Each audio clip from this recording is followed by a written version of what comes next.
Hello, everyone, and welcome to the Stephen Kingcast, one man's musings on the works of Stephen King. Each week, I'll review one entry in the bibliography of Stephen King in the chronological order of publication.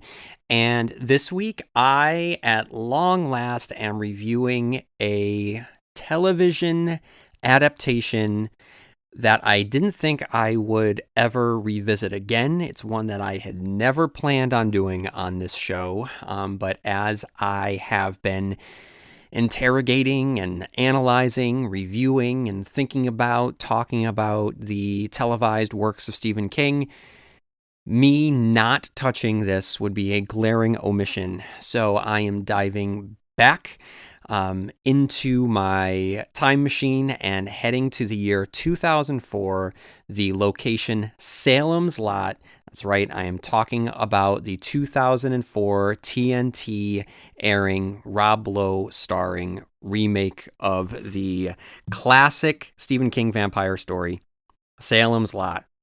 So before I get into it, I just wanted to say thank you, everyone, for listening to the Stephen Kingcast, whether you're listening to this early on the Patreon feed over on the Constant Reader tier, or if you're listening it on the main feed, thank you. Thank you for listening to this. For those of you who are tuning in for the first time, this is a long-running endeavor of mine. It's one of the longest-running Stephen King podcasts. Actually, no, it is the longest-running Stephen King podcast on the internet, which is dope. And that's only because I've had listeners throughout the years. So thank you, everyone, for helping keep this going. If you like the Stephen Kingcast, then please take a moment to provide a review on any of the podcast platforms that you use to listen to the Stephen Kingcast. It could be Apple Music. It could be Spotify, YouTube, Amazon, whatever it is that you use to listen to this podcast. Leaving a review really would help me out. You can follow me on TikTok, on Blue Sky, on Facebook, and on Instagram. And as I just mentioned, there is a Patreon page. So if you head on over to Stephen Kingcast on Patreon, you're going to find two different tiers. There is the Constant Reader tier, and on the Constant Reader tier, you get early access to Stephen Kingcast episodes. A few over a month in advance.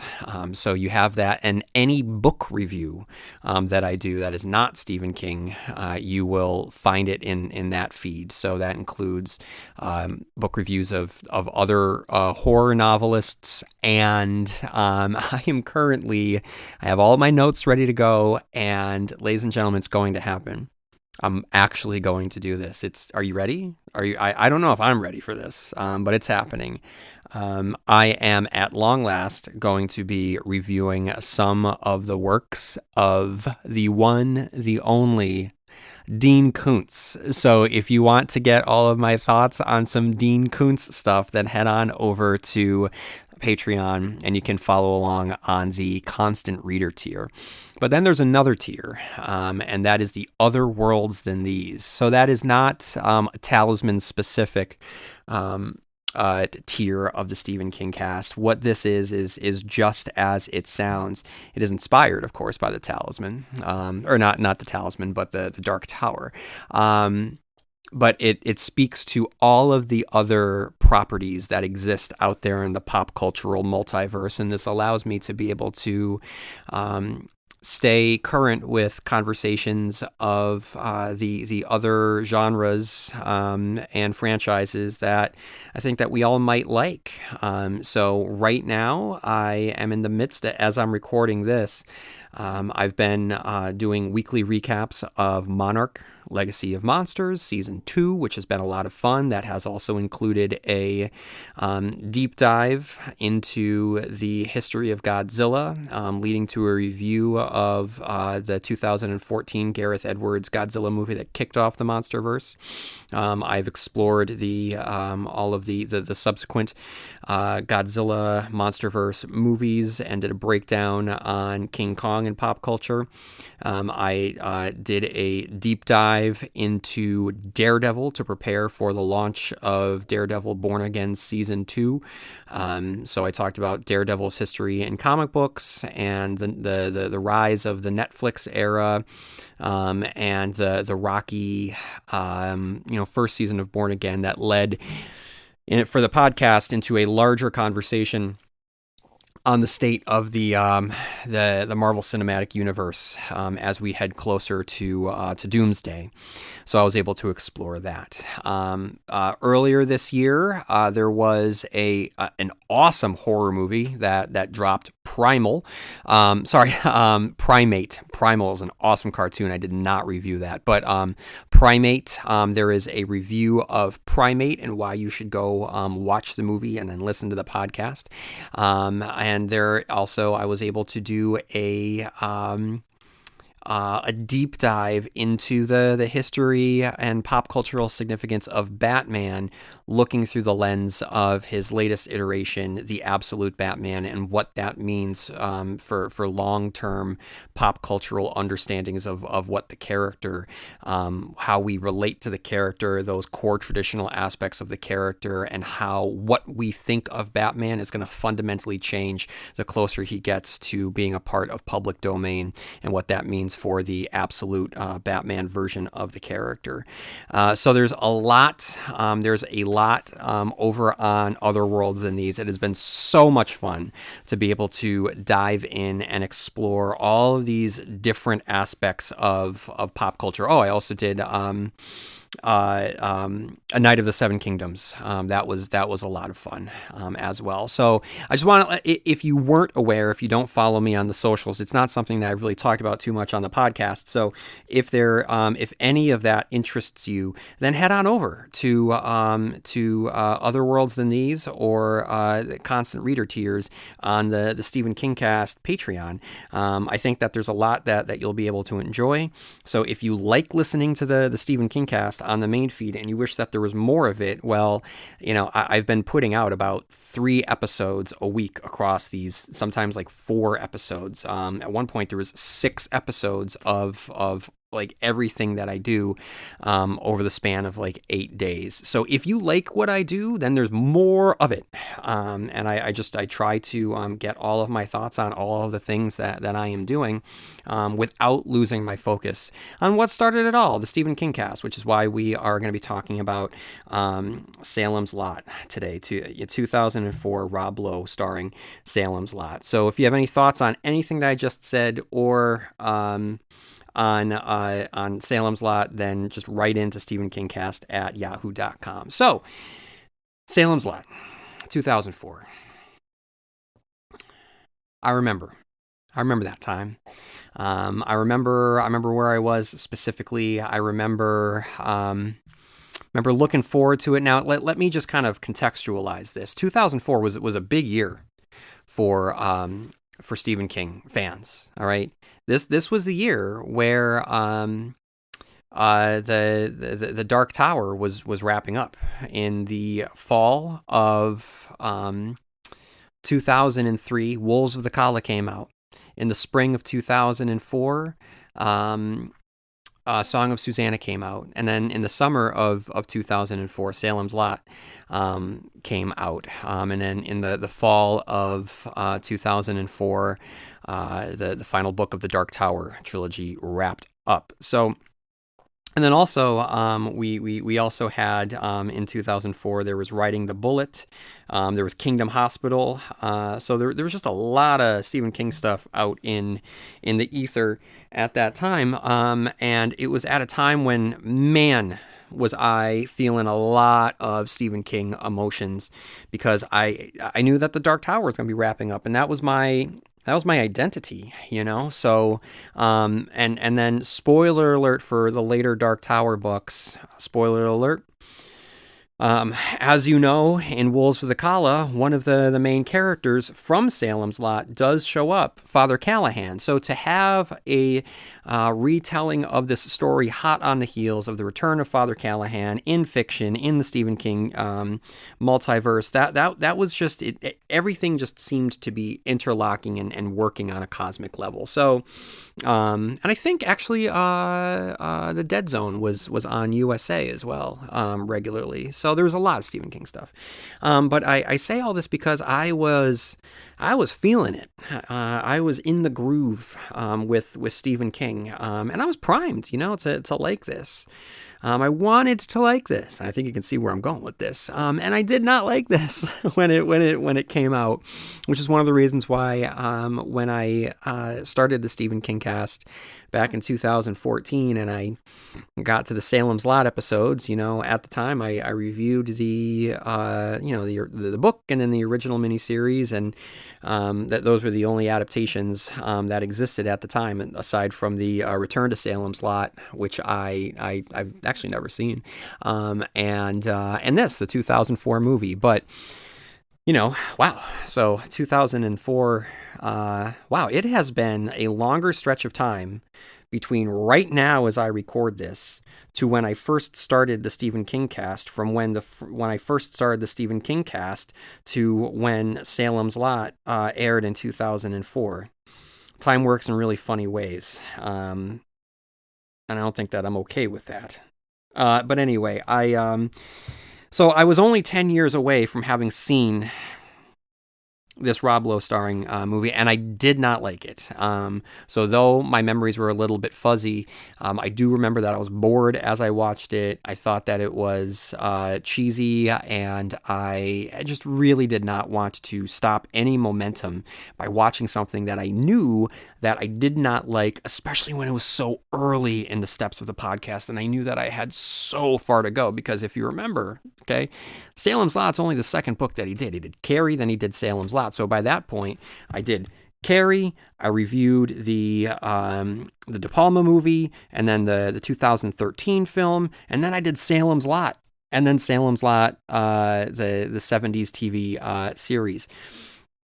I wasn't going to stop what I was doing to go back to the TNT early aughts film. I wasn't going to do that to myself, because I didn't want to leave a bad taste in my mouth. I was excited about the prospect of doing this podcast. I needed to build momentum, and I needed to let myself believe that I could actually accomplish what I set out to do all of the Stephen King books and short stories and adaptations, and review all of them. That's almost an insurmountable objective.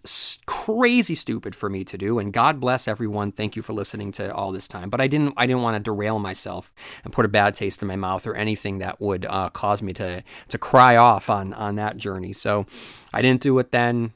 I got caught up in the podcast. I never looked back. But now that I am reviewing all the stuff that I never got around to the first time around, yeah, this is a good time, because like I said, more time has passed between now and when I first started the Stephen Kingcast, than had passed when I first started the Stephen Kingcast to where Salem's Lot had aired on TNT. So many years have passed for me now, and I remember it even less than I had then. So as you've heard in some of these episodes, I'm kind of looking back a little fondly on the early 2000s, just because there's something to be said about the passage of time.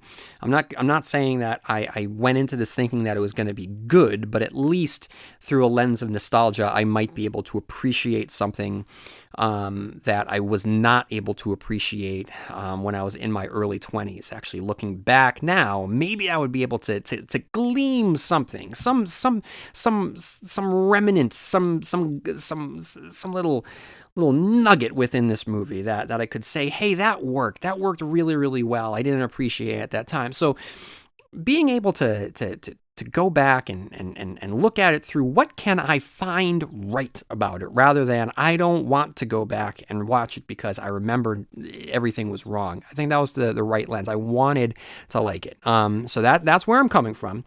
I just want you all to know that. Now, before I get into my thoughts on Salem's Lot, starring Rob Lowe, I'm going to read the Wikipedia summary so that we have a basis for our understanding. Then I can get into my analysis right afterwards. So, are you ready? Let's hop in the car and head to Jerusalem's Lot. Wikipedia. Ben Mears attacks Donald Callahan in a homeless shelter in Detroit, and they fall out of a window.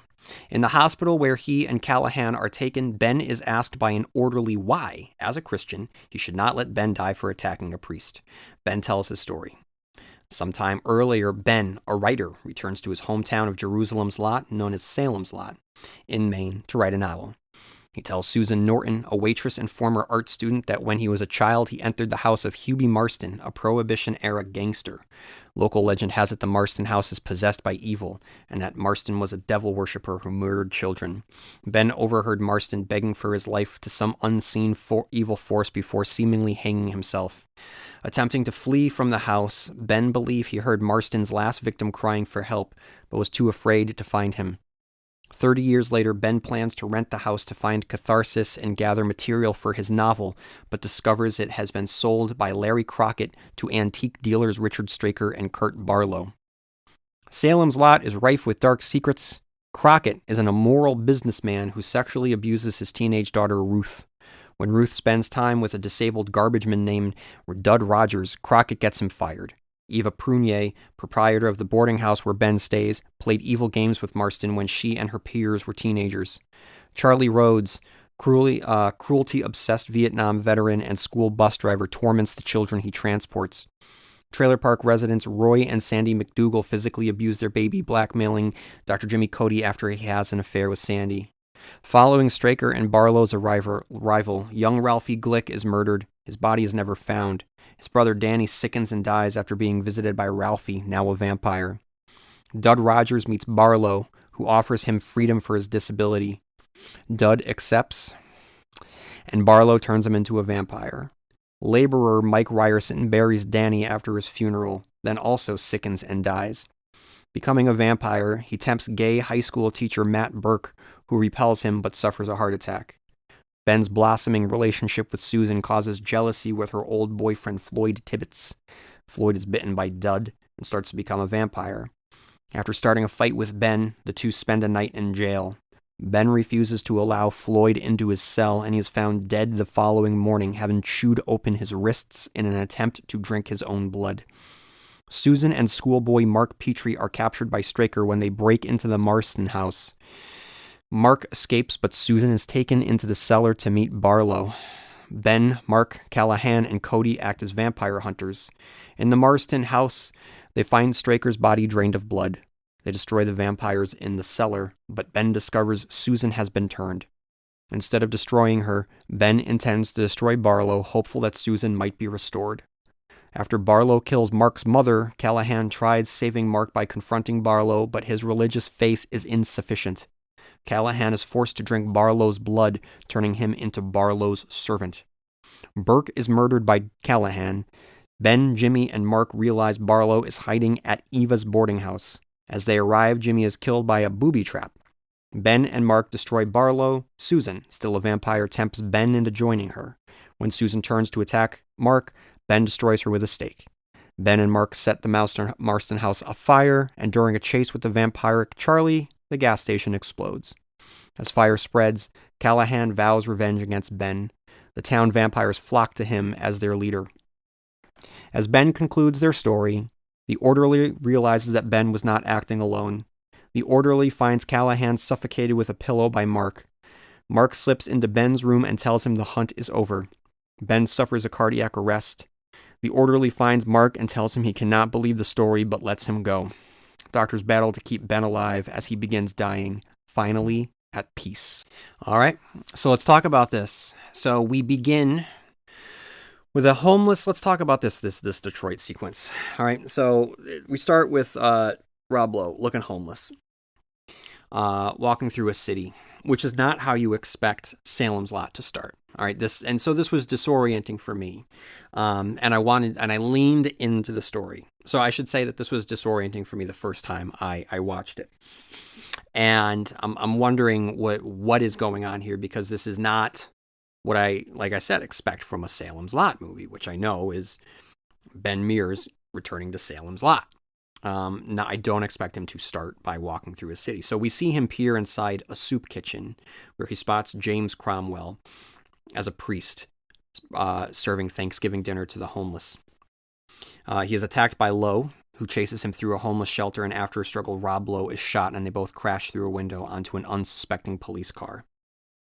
They're quickly rushed to a hospital, and his first words spoken is the name of our town, which leads to a black and white montage of the deserted town left in ruin. The viewer is left to wonder what caused such ruin.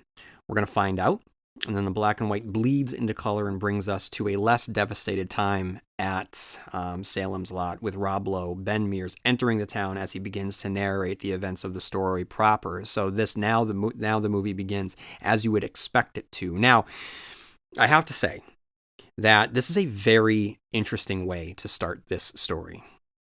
Anyone familiar with Salem's Lot, whether it be through the novel or the original TV movie, or at the time of this recording, the more recent 2024 movie, this opening is just going to shake your expectations.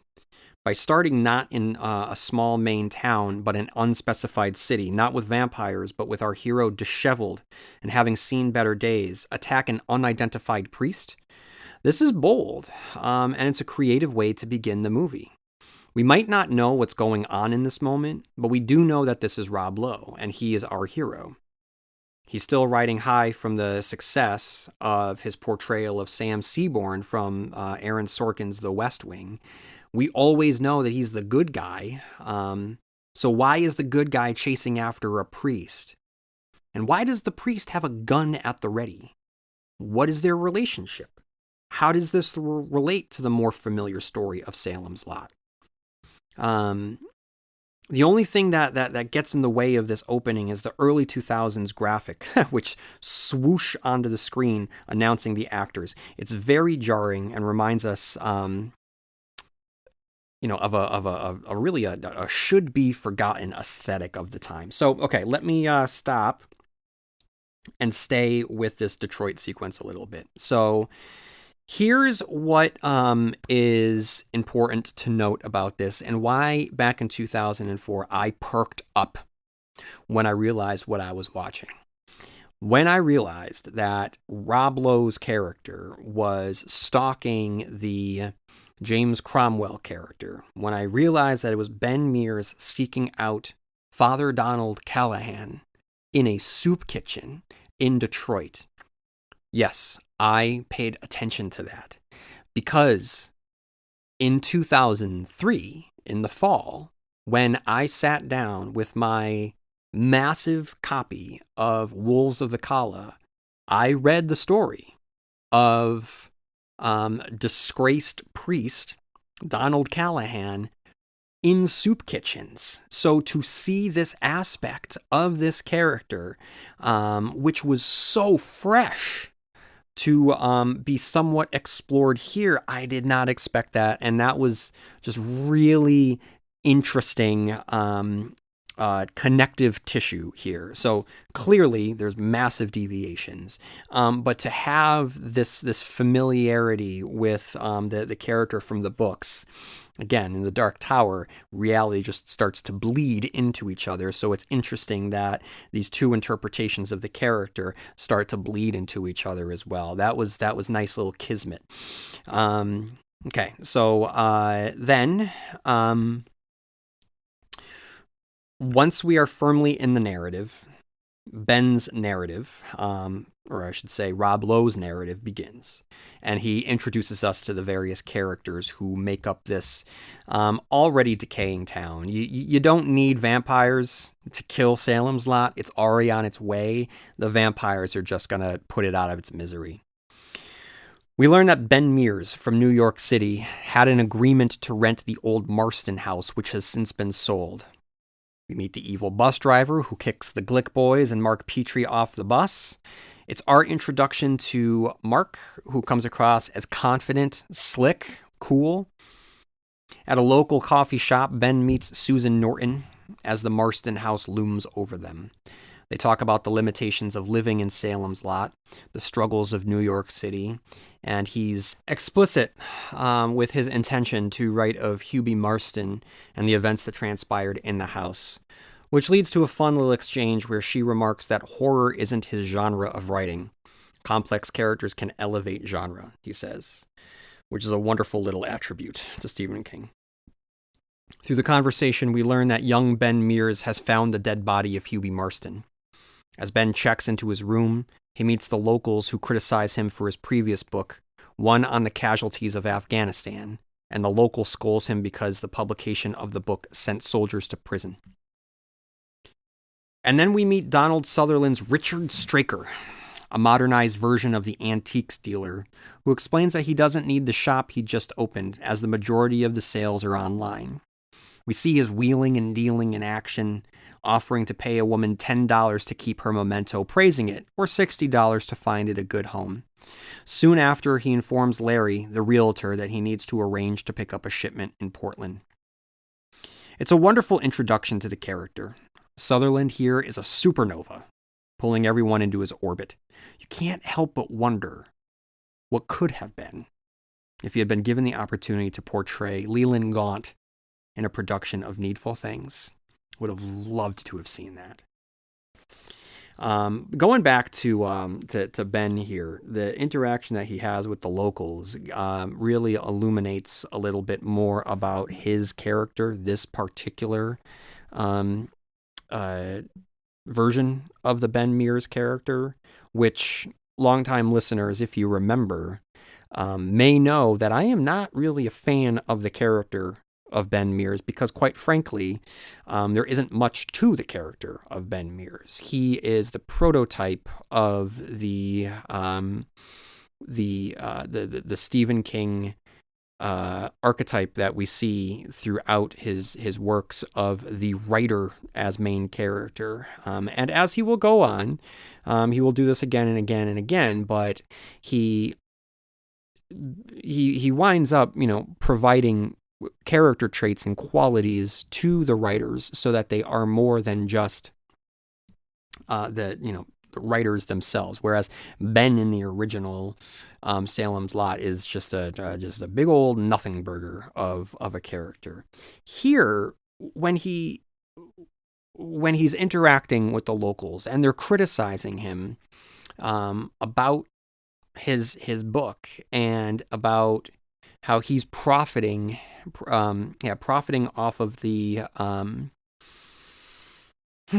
soldiers who saved him, it's making him a thornier character than any other interpretation of the Ben Mears character. So right there, it doesn't matter by the end of the day whether I like this this version of Salem's Lot or not. I do have to give props to this iteration of the character because at least they did something a little bit different.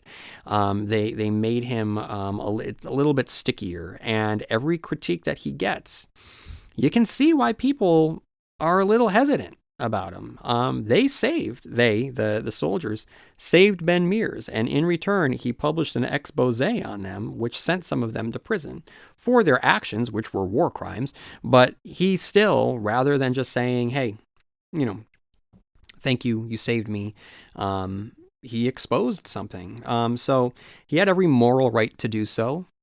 The soldiers did break the law, but he does open himself up to rightful criticism. It is a conversation worth having. It is a reason why people will cast judgment. And now here he has returned to a town that he had longed to escape from.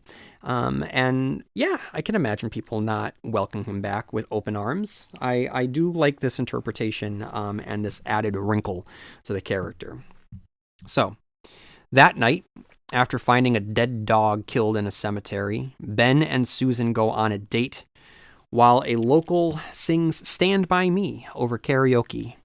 which is a nice little Stephen King Easter egg.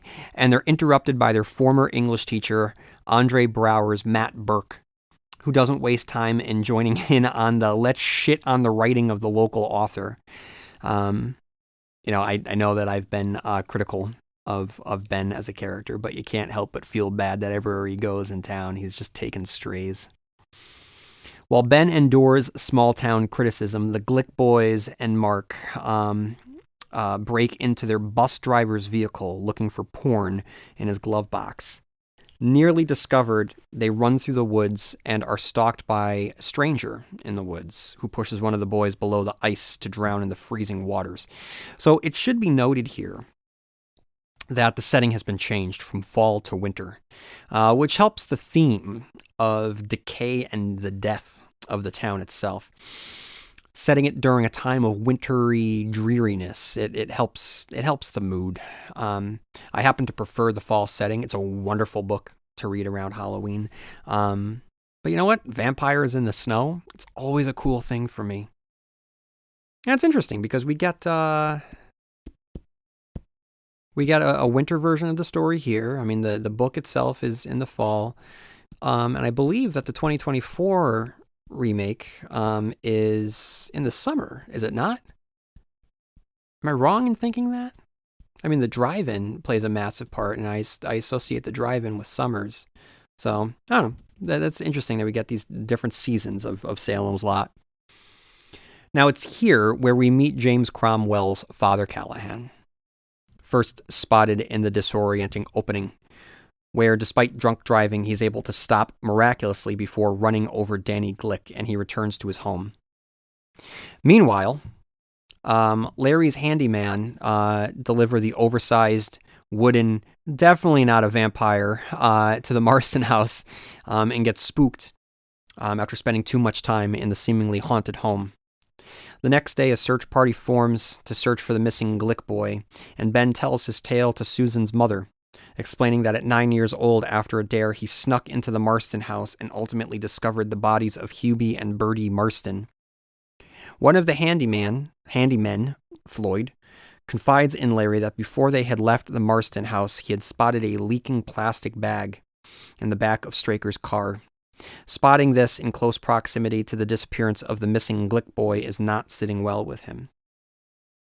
As the town reels from the disappearance of Ralphie Glick, Dr. James Cody falls to temptation when driving home Sandy McDougal, the 19-year-old married mother. At the antique shop, Ben confronts Richard Straker, asking him about his alibi.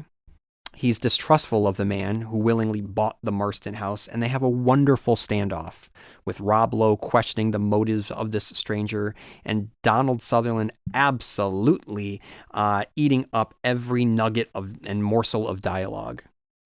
I just got to take a moment and just say, rest in peace, Donald Sutherland. He was truly one of the greats. What he does in a limited time in this movie is just so much fun. So much fun.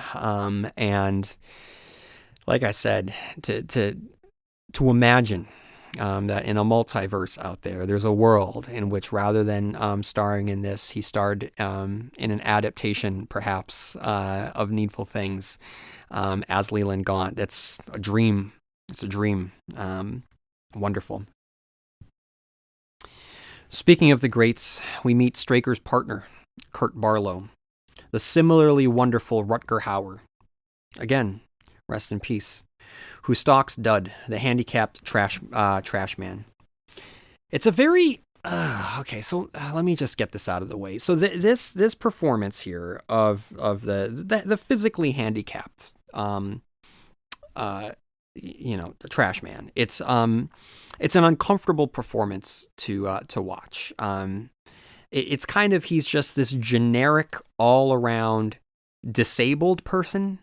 But I mean and this is what we did back in the day. We just othered people and didn't really think about these things. I mean, I don't know. Is he cognitively low? Is he physically handicapped? Is he neurodivergent? The movie treats all of these questions as yes. Just check everything above. it's the type of interpretation of a character that is really thankfully absent in movies and television now. It's a broad, ill-defined interpretation of the character. I mean, one could argue that it could be as offensive as yellowface or blackface to the disabled community. I don't know. I don't hear about it that much, but I think about characters like, well, his name is Dud here. I think about characters like Duddits. I think about Tom Cullen. I think, I was going to say Wolf, but Wolf is a literal werewolf, so I mean, I don't think that really applies to him. But I mean, it's not as if Stephen King has not done this before. And then I think of, this broad interpretation and exploration of a disabled character. In something like Tropic Thunder, where they shone a spotlight on it and really criticized specifically actors for going for that, and then in doing so, the screenwriters for creating these roles for actors, able-bodied, able-minded actors to portray these characters. So it is in 2026 very, very uncomfortable to watch these types of performances and these types of characterizations that don't spend any time in trying to actually portray a more nuanced version of a character who has a disability of some sort.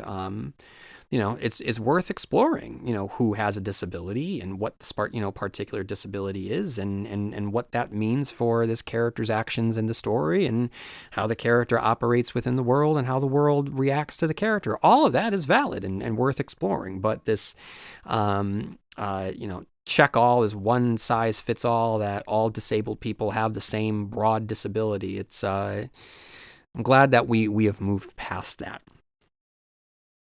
In the hospital, Danny Glick is visited by the resurrected corpse of his brother, who is invited into his personal space, and his body is discovered by Jimmy Cody. Which is interesting, that like the invitation rule is tweaked a little bit here, that rather, that a vampire can make his way into the hospital but not be able to enter the personal space of a willing victim. How do these rules exactly, how are they formed? I don't question in this one too much. I'm just kind of pointing it out. It's not a criticism so much as it is just an observation.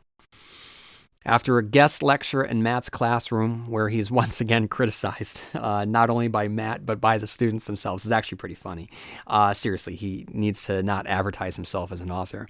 Ben, Susan, and Matt have dinner in Matt's kitchen, where Susan discusses the history of the Marston house and how it functions as a beacon for evil men, vocalizing that the sudden deaths of the Glick boys happening in such close approximation of the inhabitation of the house is too much of a coincidence to be ignored. It's here where Ben admits that he's not writing about the house at all, but about the town, under the thematic exploration of small-town evil. Small-town evil is overshadowed by cosmic evil, as Eva, who had an insidious encounter with Straker, confronts her and lets her know that she had written invitations from Hubie Marston to a man overseas, inviting him to Salem's lot. Knowing now that the man, if he's a man at all, has finally arrived after all these years. At the diner, Mike Ryerson, having been attacked off-screen in the cemetery, starts acting antagonistically towards his friend Floyd, goading him into telling off Susan for dumping him for Ben Mears. Matt intervenes, and being the good Samaritan when he's not taking pot shots at Ben's writing, offers to take Mike home to stay at his place while he recuperates. Soon after, Floyd is confronted by a straight-standing, intellectually gathered dud who zips and zaps around with new vampiric ability before sinking his fangs into Floyd. Matt, waking to the sounds of strange activity in his house, calls Ben to help. Over his dead body, Matt begins to put together the strange things that he's been seeing and hearing. The laughing, the noises. He's making the connections that no one else is making, with Mike having just buried Danny Glick. Soon after, Ben is attacked by Floyd, covered up to block the sun, and both are quickly arrested. As they sit in their respective cells, Floyd dodges the sunlight. When the sun finally sets, back at the Burke home, Susan and Matt are interrupted in their conversation by noises from the room previously occupied by Mike Ryerson. When the door opens, he finds Mike, who attempts to seduce Matt. And there's a little wrinkle here that makes the scene more interesting. Matt is crying, horrified at what is standing in front of him, and no doubt grieving at the loss of a former student while grappling with the gruesome unnatural form that has taken over. And what's interesting here is how Mike isn't aware that he's dead, and his equally horrified reaction to learning that he's a walking corpse. Usually by this point, the vampire is full of evil with a capital E. That night, the vampires get busy. One Glick boy eats his parents while the other hovers outside Matt's window. And I just gotta say, they shouldn't have done it. They shouldn't have even tried to recreate this scene. In my review of the original TV miniseries, I kind of came down on the miniseries, and I need to admit that I was a little bit dismissive of it. But I mean, however I feel about the miniseries, you can't help but acknowledge that the vampire boy at the window scene is one of the most impactful, memorable, greatest scenes in horror history. They shouldn't have even gone there. They just should have just not touched it, because there's no point. There's no point. All you're going to do is just draw unnecessary comparisons to that original scene. And of course, it fails to live up to it. This is nothing. It's just a nothing interpretation of it. It just stinks. So they shouldn't have done it. In the jail cell, Floyd pulls a Eugene Toombs from the X-Files, who starts squeezing his way through an air duct. The next morning, Ben tells the full story of his night in the Marston house. He didn't just discover the body of Hubie Marston. He witnessed the hanging, and worse, he experienced him talking to an unseen presence that he also felt. And as he attempted to flee, he spotted the body of Bertie Marston, dead from a shotgun blast. Frozen to the spot, he believed he heard her disembodied voice crying out all night. The next morning, when he was discovered, was discovered the body of a boy in the bathtub who died sometime during the night. So from Ben's perspective, as he lay frozen in fear, thinking that he was hearing the disembodied voice of a ghost of Bertie, he in fact was hearing the sound of someone crying out for help, and he did not move. So this has haunted him his entire life, if I remember things correctly. And, my middle-aged brain is not what it was once upon a time, so I'm it's not as easy for me to hold all of the different interpretations so cleanly and so clearly as I once had. But I don't remember this being the version of events that had transpired in the previous adaptation or the book. From what I remember, he found the body of Hubie, correct? I don't believe that there was a boy that he heard crying out at night. So this is an additive piece to this interpretation. As far as I remember, if I'm wrong, please write into stephenkingcast@yahoo.com. But this also adds to a little bit more trauma to Ben. His fascination and obsession with the Marston house. This makes it more than it was in the book. This is a piece of it that, and if I'm correct, if I'm true here, then I believe that this is a better version of events. As Jimmy and Ben ride out to get answers, Susan attempts to recruit Father Callahan. At Crockett's office, the sheriff confronts the real estate agent. Having been doing some investigation, realizing that something is dreadfully wrong with his town, the sheriff questions Larry on the truth of the deal with Straker. The Marston house was never sold. It was given in exchange for an agreed plot of land elsewhere in Maine where Larry could develop a mall on top of it. Furthermore, he admits that Straker stated that he and Barlow never asked to come into a town. They need to be invited. And again, I don't remember if that's the case in the book. If that's an added piece, that's awesome. That a vampire, in order to begin his vampiric corruption of a town, much like a house, he needs to be invited in. I like this. If this is new, bravo on the creators of, or the showrunners, or the director, or the writer, whoever invented that element. I really enjoy it. So again, I apologize. I should know the answer to this. I don't, but I throw it out to you, Stephen Kingcast listeners. Do you have any memory of this, a recollection of this this piece of the lore? Is this in the original book? Because I don't remember it being there. So in the hospital, Callahan and Matt have a conversation. So here, Matt tries to convince Callahan that the vampirism is taking over the town. They discuss the rising death count within the town. So that's what's happening as characters on a show. On another level, all right, this is just wonderful. Absolutely wonderful that we get to see Andre Braugher and James Cromwell share screen time together. Say what you will about this adaptation, and it's not great. It really isn't. But the talent that they've assembled here really is spectacular. And to have someone, and rest in peace. It's sad that I have to say this so many times during this episode, but rest in peace to Andre Braugher, who I'm very happy by the end of his career was able to have garnered so much, not just acclaim and critical acclaim, but absolute adoration from the loyalists and fans of Brooklyn. Was it Brooklyn 911? Is that what it was?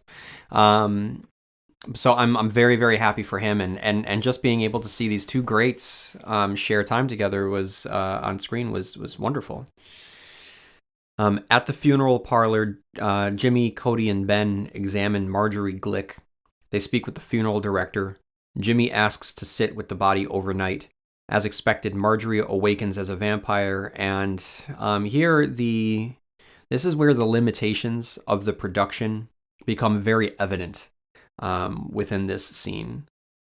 First, for a horror movie, this is very brightly lit. It presents the actions of our characters as incredibly matter-of-fact and flat. This matched with some truly heinous early 2000s CGI. It makes this scene memorable for all of the wrong reasons.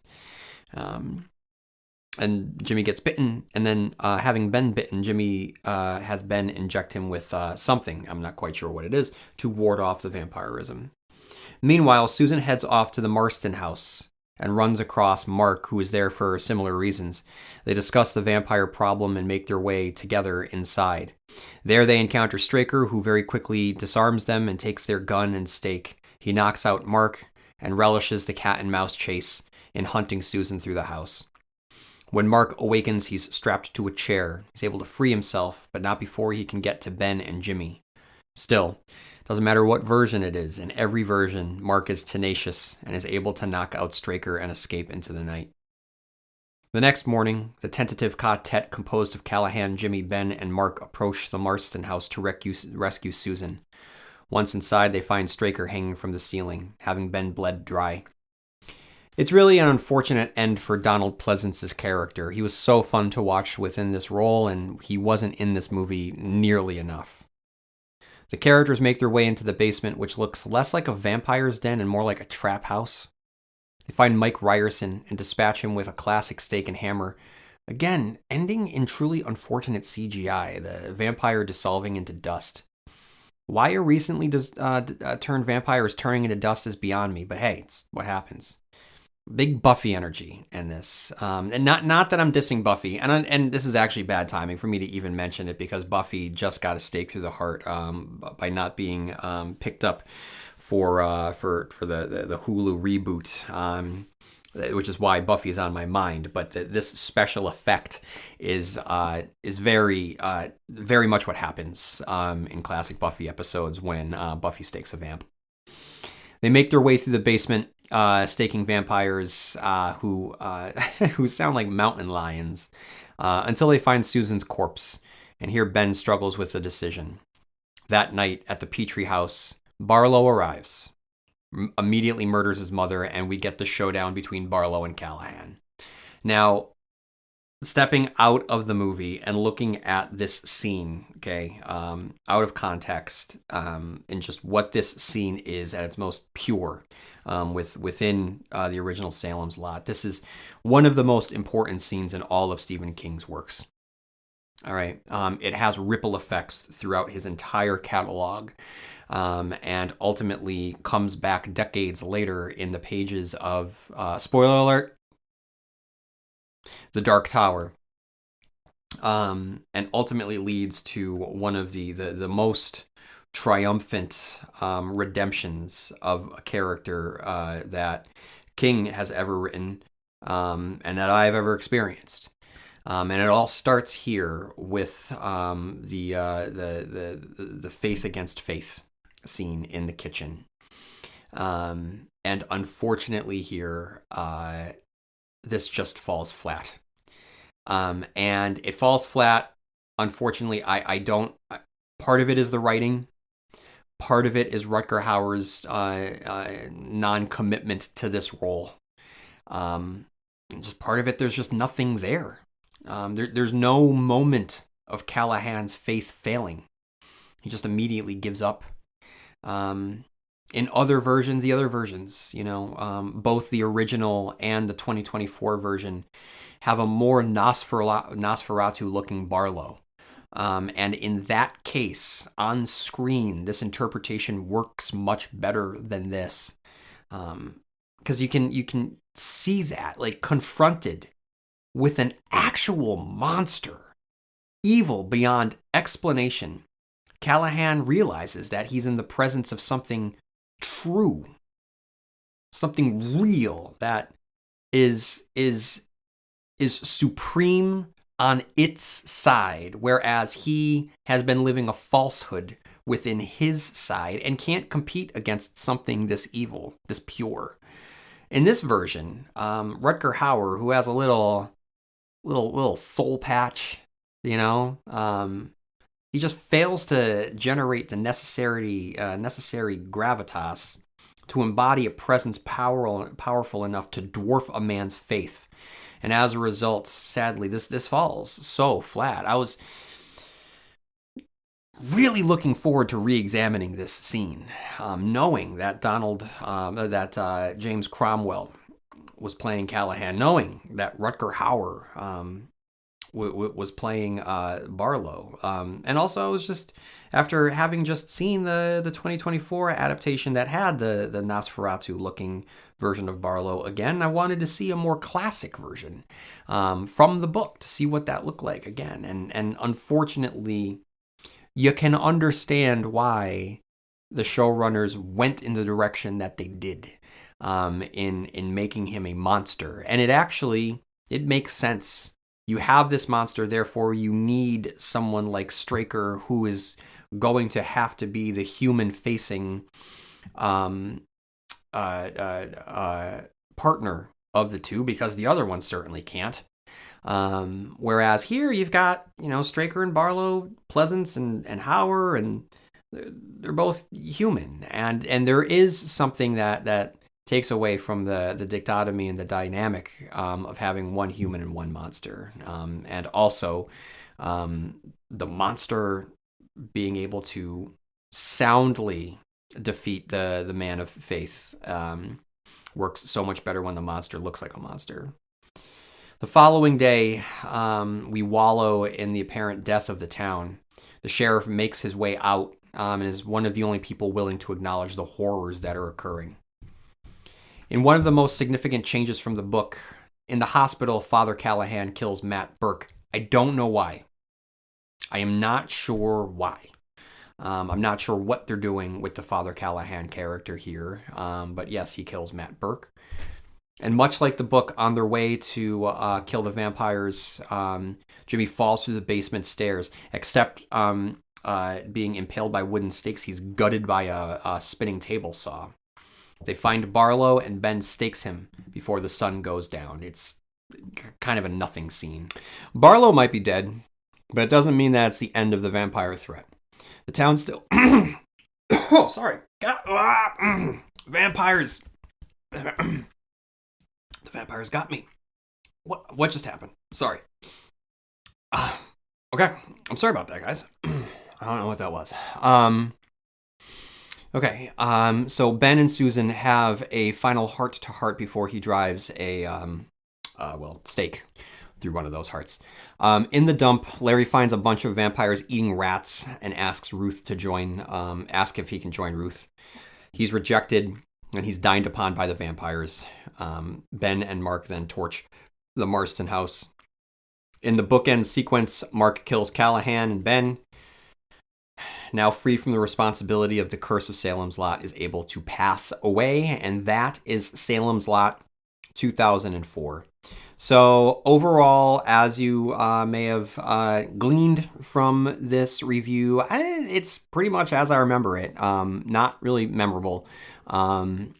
It's not great, and unfortunately, it is saddled by really bad early 2000s special effects and graphics.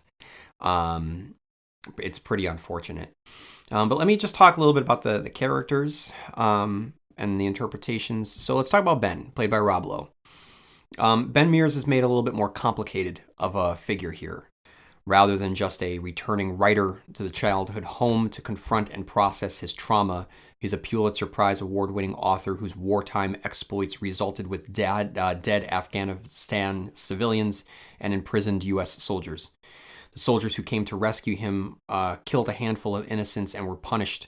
Conversely, Ben wrote the story of this and profited off of these exploits.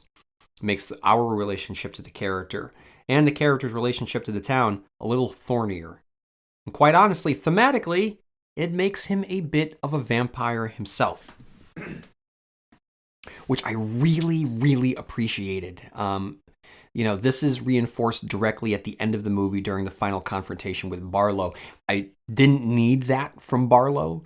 I kind of wish that was omitted because that is something that we ourselves kind of, put two and two together. But I like that he himself is a vampire and he's returning to this town to suck what he can from it at the expense of the townspeople themselves. So he's not perfect. He is not perfect. He has, his overall trait here is that he is exploitative. Yes, fueled by trauma, but he is exploiting this town and profiting off of this town. And so I like this. I like this. And when faced with an actual vampire, he's able to overcome that and therefore putting an end to his own selfish vampirism. So I would say that of the versions of Ben Mears, this is the one that I prefer. There's something to him at the very least. So I give them a lot of credit for being able to do something, because the original novel, like I said, he is nothing. He is just a mechanism to propel this story along, and there's nothing there. He's in a bland love interest story, and the book. Or the movie, it's the book come to life, and then the 2024 adaptation again is it's very much of the same ilk. There's not much to him. This Ben Mears at least has something to him. So of all of these, I prefer this Ben Mears. And then we get Callahan here. So this is a bizarre interpretation of the character. Truly, truly bizarre. James Cromwell, incredible. Wonderful to have.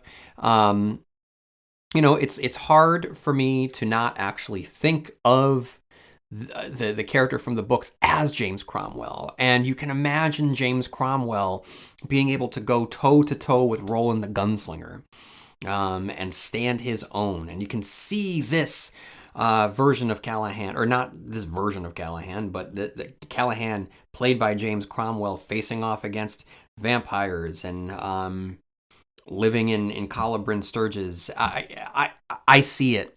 I see it completely, which is just wild what they did with him here. They should have given him more to do. They should have focused more on Callahan as a character to lead up to that moment of his failing faith. We should have seen him more in action. Yes, he was defined by his alcoholism, but we should have seen him maybe trying to hold the town together for a bit to show that he cared, and maybe despite the fact that he was an alcoholic, that he believed. He did believe, but his belief wasn't enough. Make it a little bit more tragic than pathetic. And I do have to say that, again, having elements from Wolves of the Kala, which had just come out, that was incredibly cool to see him working in a soup kitchen. Got to give him credit for that. But the villainous turn, I don't know what's going on. It's just not explained. Does he become Barlow? Is he still a man? What is the movie trying to say about what happens to Callahan, other than to give an unneeded twist to the story that doesn't quite make sense?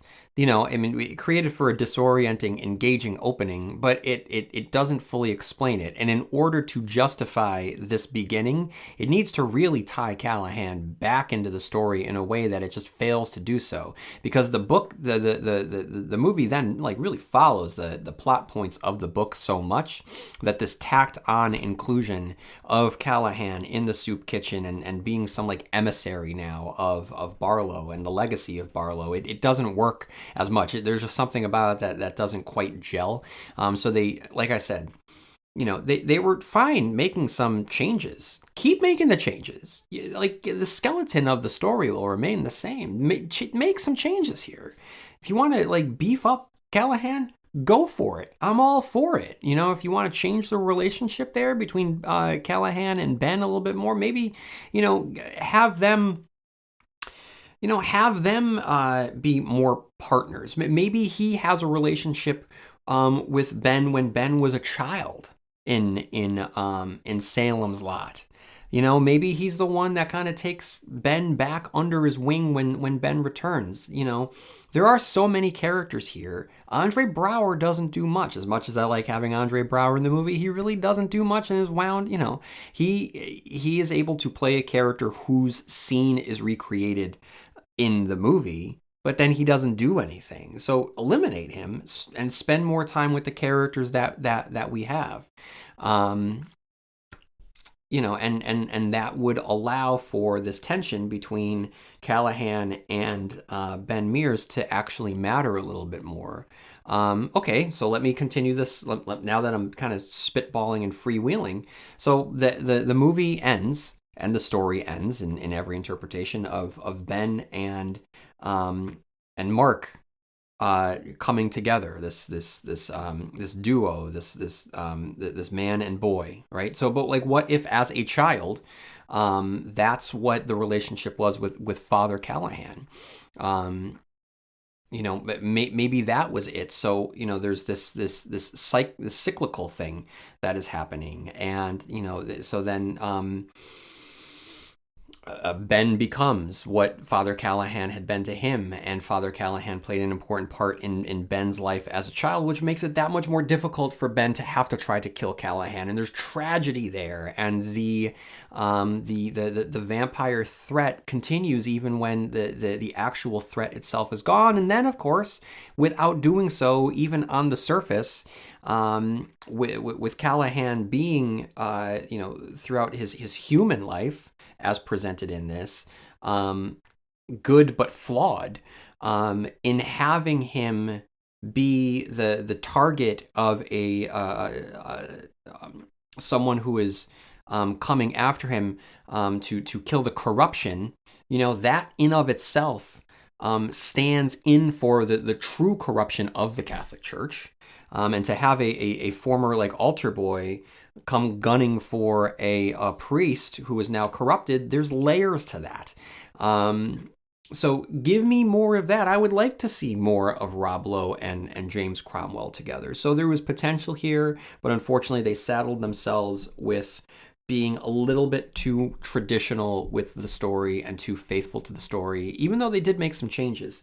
I don't think that they made changes enough. And I don't remember much from my review of the 2024 movie, but I do remember saying very similar things about take some risks and make some changes and whittle down these characters and make the characters actually count.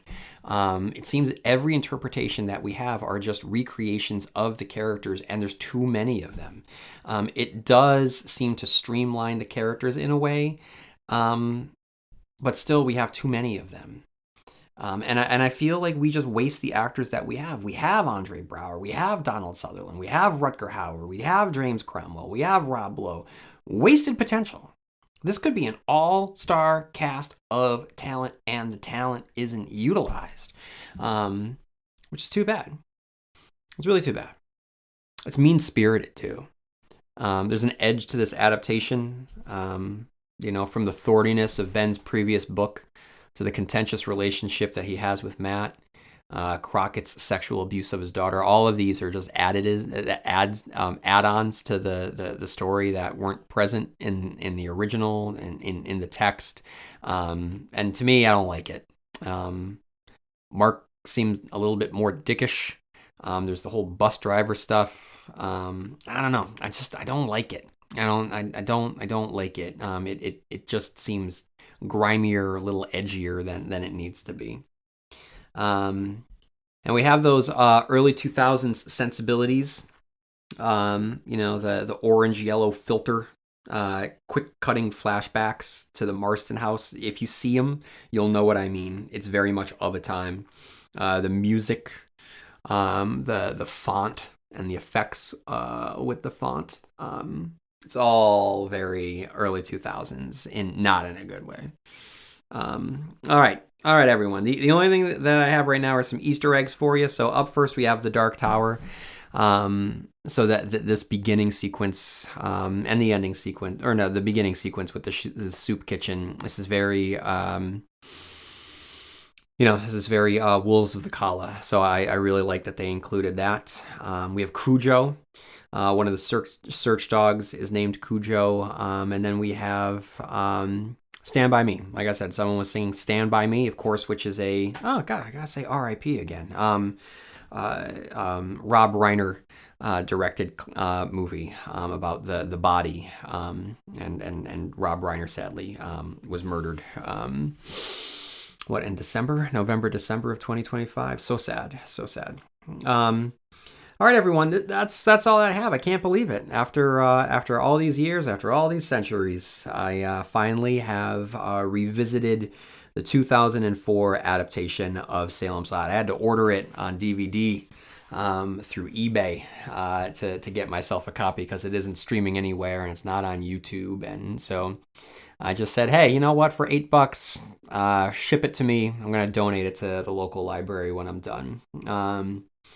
So do I recommend it? No, I do not. I recommend reading the book on Halloween and watch the original if you want to do it. No, I'm sorry. This is what I recommend. This is what I recommend. Are you ready?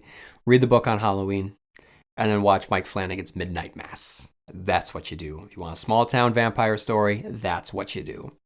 All right, everyone. I really, listen, I will say I didn't enjoy my time with the 2004 adaptation. I didn't enjoy it in 2024. I didn't enjoy it in 2026. But I did enjoy talking about it today and doing all of this and putting it out there on the Stephen Kingcast. So follow me, guys, on Instagram and TikTok, on Facebook, and on Blue Sky. Write to me with any thought that you have in the world about Stephen King or anything else at stephenkingcast@yahoo.com. Which version do you prefer? Is there anything that I got wrong here? Just write into stephenkingcast@yahoo.com. Leave a review if you have a chance on Apple Podcasts, on Amazon, on Spotify, on YouTube, however you listen to the Stephen Kingcast. Check out the website for all things Stephen Kingcast. And yeah, like I said at the top of this, there is a Patreon page with a lot more content and early access to Stephen King episodes. There's access to book reviews that you won't get on the main feed, and reviews of movies, horror movies, shows that are in the popular zeitgeist. and deep dives into pop culture franchises that you're just not going to get on the main feed. So it's good stuff. There's a lot of good stuff over on Patreon. I'm spending a lot of time putting a lot of effort and energy and care and love and helping build that. There's just really, it's tickling my fancy over there, and it's kind of bringing me back to those early days of creating the Stephen King cast. So thank you, everyone, for all of your support. Thank you for listening for over an hour as I talked about the 2004 adaptation. And next week, I'll continue my examination of Stephen King's televised works. So in the meantime, may you have long days and pleasant nights, and I'll see you here next time where MOON spells Stephen Kingcast.